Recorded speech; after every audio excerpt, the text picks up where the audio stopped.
So midline formula is given by y is equal to k. Alrighty? So that's why, let's say we have our normal, like, cosine graph, right? When you don't see anything after it, that means we add, like, plus 0, right? So if k is equal to 0, then that means our midline is going to be y equals 0, which is what we normally see, right? But on the last example, we just had y equals negative 2 because that was our k value, okay? Okay, so now we'll explore vertical scaling, which we can say is stretching or compressing, depending on what it is, okay? Alright, so this would be of the form, this transformation looks like the following. We have some kind of coefficient for our sine or cosine, okay? Or we could have like g of theta is equal to a cosine theta, okay? So this thing here, that tells you, this is what's called your amplitude, okay? Amplitude, and we might know this as kind of interchangeable to mean height, and it kind of means that. It's just the magnitude of the largest distance that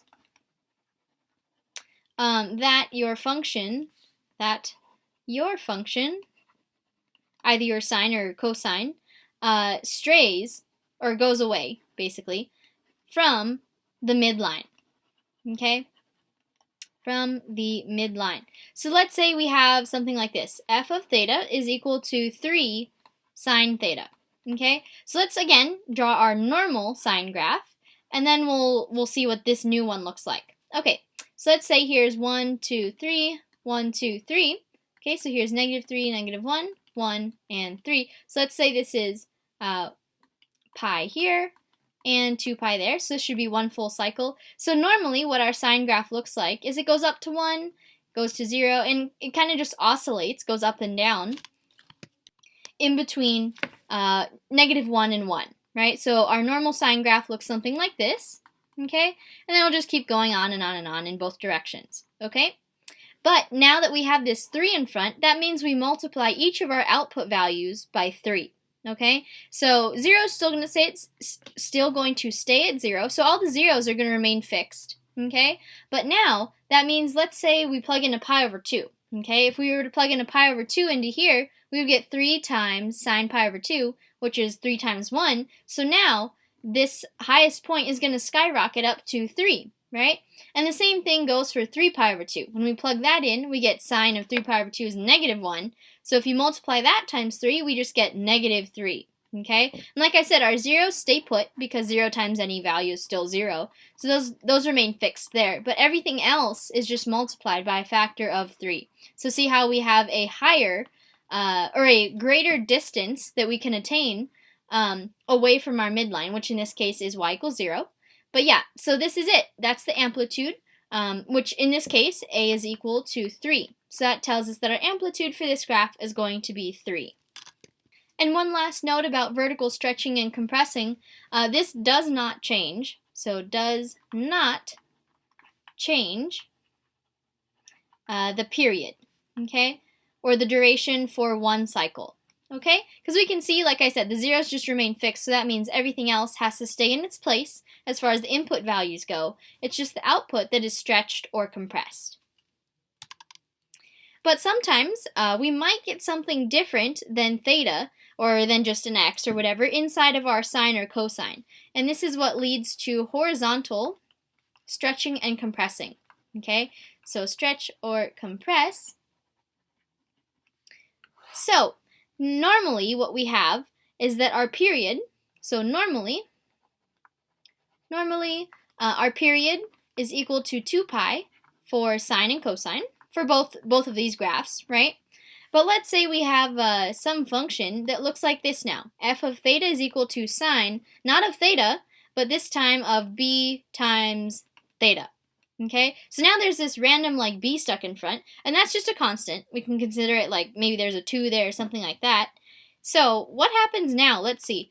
Let's say we were to plug in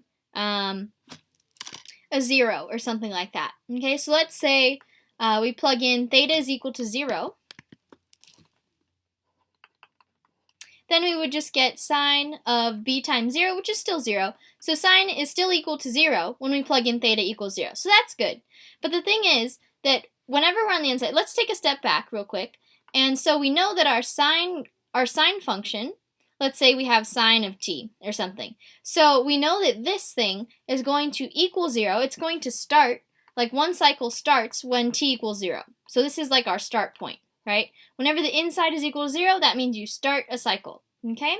Also, our cycle ends when we're at t is equal to 2 pi, because that means we arrived back at our start point, right, on our unit circle and everything. So this is basically kind of the fundamentals of figuring out what your new period is going to be, because horizontal stretching and compressing, this does alter or change your period, okay, or your t.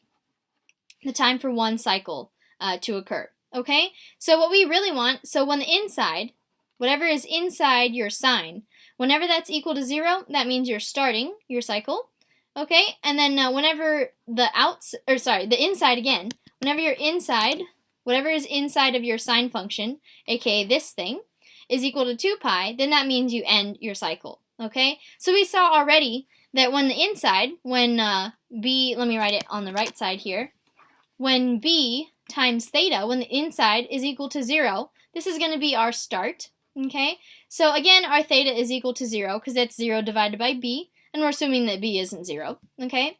So this is our start still, so we're good there. And our end, instead, that's going to be when the inside is equal to 2 pi, okay? So this is actually going to be, if we solve for theta, 2 pi over b, okay? And if we were to subtract those, end minus start, that gives us our period. So our new period, let me write that on the next slide, is going to be, so t new, our new period for our transformed, our horizontally stretched or compressed function, or sinusoid, is going to be 2 pi over b, okay? So if you're given, let's say we have an example. So let's say we're given f of theta is equal to, let's just do a different variable just to mix it up a little. F of t is equal to sine of 2t, okay? So we see something's different in here, right? We don't have just sine of t, we have a 2 in there, so that means b is equal to 2. So we can prove this, this statement here, or verify it with this example. Let's say we know that the inside has to equal 0 for our start point to happen. So t, again, that's still equal to 0, not a big deal there, but our end point changes, because now our inside has to equal 2 pi, right, because that's the period for a sine graph, so t is equal to pi, okay? So when you take the difference between those two, that gives you your new period, which is equal to pi minus 0, which is just pi, and we could have also gotten that from saying t new, using the formula on top, is equal to 2 pi over whatever b was, and for our example, b was equal to 2, so we just divide by that 2, and we also get the same answer of pi. So either way works.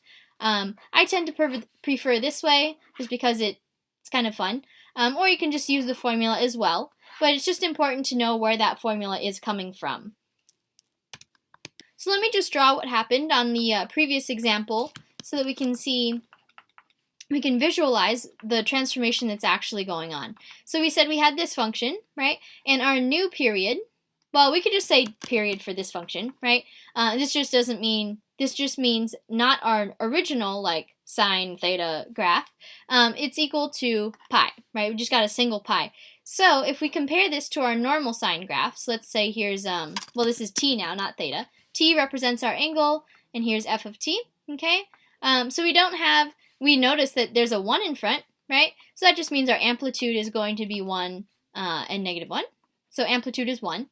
And let's say this is pi, this is 2 pi. So normally what our sine graph looks like is the following. So let me just draw that in here real quick so we can compare it to what we get now with our new f of t. Okay, so this is the normal sine.